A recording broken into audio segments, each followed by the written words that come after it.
二人が無邪気に笑ってたあの頃へ。どうか時間を止めて、君の面影をこの胸に刻んでくれ。もしも許されるなら、全てを犠牲にしてもいいあの笑顔をもう一度、もう一度。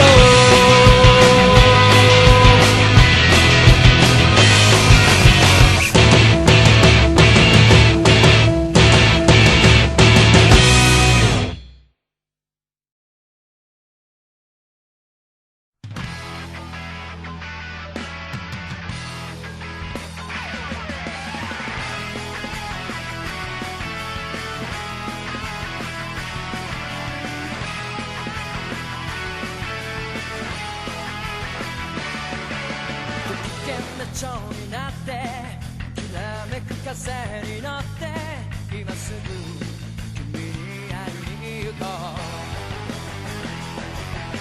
余計なことなんて忘れた方がマシさ。これ以上しゃれてる時間はない。何がこの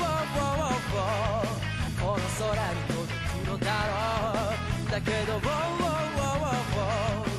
明日の予定もわからない。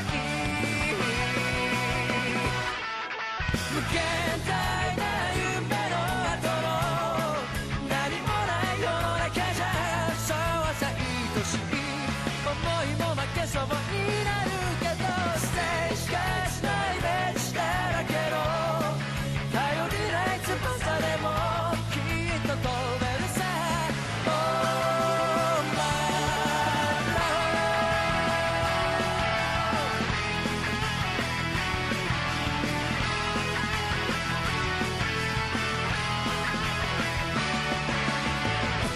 蝶になって一途な風に乗って、どこまでも